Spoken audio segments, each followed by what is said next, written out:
habeen wanaagsan halkani waa la yaabka TV qodobada caawa idinheen waxaa kamid ah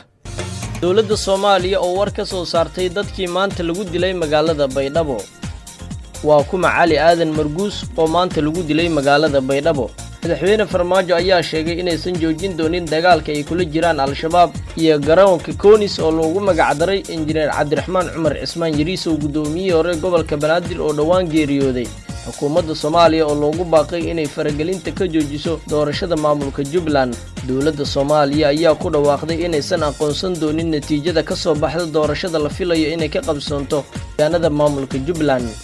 digniin ayaa loo diray odayaashii tagay deegaanada maamulaan al-shabaab kulamadana la soo qaatay madaxweyne Xaaf ayaa ku dhawaaqay inuu ka tanaasulay doorashadii Galmudug dibadana waxaad ku daawan doontaan halkii ay ku dambeysay cunuqabateyntii la saaray Jawaad Zariif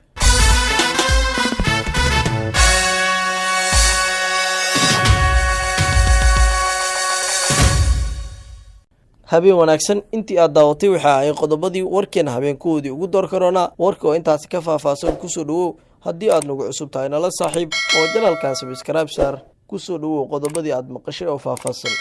dawladda Soomaaliya ayaa war ka soo saartay dadkii maanta lagu dilay magaalada Baydhabo dawladda Soomaaliya ayaa baaq nabadeed u dirtay beelaha maanta ku dagaalamay duleedka magaalada Baydhabo waxayna dawladda Soomaaliya sheegtay in maamulka Koonfur Galbeed iyo dawladda dhexe ee Soomaaliya ay gacanta ku soo dhigi doonaan cidii ka dambeysay dadkii maanta lagu dilay duleedka magaalada Baydhabo wasaaradda warfaafinta Soomaaliya ayaa sheegtay in dawladda Soomaaliya ay dadaal badan ku bixin doonto sidii loo xakameyn lahaa shaqaqadii maanta ka dhacday magaalada Baydhabo ee lagu dilay ganacsade Cali Aadan Marguus iyo dad kale oo shacab ahaa wali warkii ku saabsanaa magaalada Baydhabo ayaan ku guda jirnaa dadkii maanta lagu dilay magaalada Baydhabo waxaa kamid ahaa Cali Aadan Marguus haddaba waa kuma Cali Aadan Marguus oo maanta lagu dilay magaalada Baydhabo Cali Aadan Marguus ayaa kamid ahaa ganacsatada beeraleyda ah ee Baydhabo waxa uu sidoo kale horay u soo noqday siyaasi waxa uu ahaa oday dhaqameed dadka reer Baydhabo ee si weyn u jecelnaayeen baraarujinta wax soo saarka beeraha ee sanadiyadii ugu dambeysay uu sameeyay dilka Cali Aadan Marguus ayaa yimid kadib markii maalmihii la soo dhaafay oo taagnaa muran ahaa dhul ku yaala duleedka magaalada Baydhabo waxa uuna ku dhintay asaas ay ku fureen kooxo hubeysan sida ay sheegeen mas'uuliyiinta Koonfur Galbeed wali warka habeen ayaa daawanaysa madaxweyne Farmaajo ayaa sheegay in aysan joojin doonin dagaalka ay kula jiraan al-shabaab madaxweynaha Jamhuuriyadda Federaalka Soomaaliya Maxamed Cabdullaahi Maxamed Farmaajo ayaa ku dhawaaqay in garoonka ciyaaraha ee Banaadir loogu magac daray gudoomiyihii gobolka Banaadir iyo duqii magaalada Muqdisho Allah u naxariistay marxuum Cabdiraxmaan Cumar Cismaan Injineer Yariisow taas oo munaasabad iyo xasuusin u ahayd doorkii wadaninimada ahaa ee uu ka soo qaatay dib u dhiska dawladnimada iyo horumarinta caasimadda Injineer Cabdiraxmaan Cumar Cismaan Injineer Yariisow Allah u naxariistay madaxweynaha oo kumanaan shacab kala qayb galay subax iyo duca oo loo sameeyay dadkii ku dhintay qaraxii xarunta dawladda hoose ee Xamar ayaa tilmaamay in shacabka iyo dawladda Soomaaliyeed aysan ka weecan dagaalka adag ay kula jiraan xarakada al-shabaab tan inta ay ka xoreyn doonaan dalka waa sida uu hadalku u dhigay madaxweyne Maxamed Cabdullaahi Farmaajo xukuumadda federaalka Soomaaliya ayaa loogu baaqay inay faragelinta ka joojiso doorashada la filayo inay ka dhacdo maamulka Jubbaland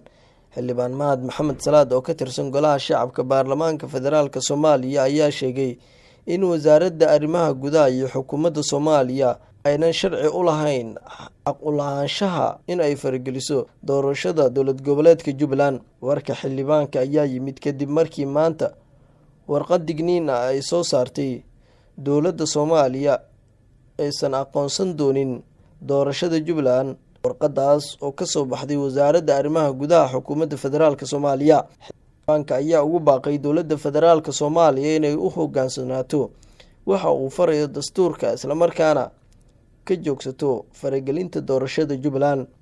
dhismaha hay'adda sharci dejinta iyo fulinta ee dowlad goboleedyada waa mas'uuliyad u gaar ah dowlad goboleedyada waxaana nidaamya dastuurka dowlad goboleedka ku cad qodobka 120aad ee dastuurka Jamhuuriyadda Federaalka Soomaaliya ayuu yiri xildhibaan Mahad Maxamed Salaad sidaas darteed waa in ay ilaaliso una hoggaansanaato baritaanada dastuurka Jamhuuriyadda Federaalka Soomaaliya iyo kan dowlad goboleedka Jubbaland guudaan daawadayaal warkii aad ka daawanayseen caawa layaabka TV intaas ayuu nooga dhayahay haddii aad nagu cusub tahay nala saaxiib oo subscribe saar channelkan tani intaan warkan mid lacayn aan kulmi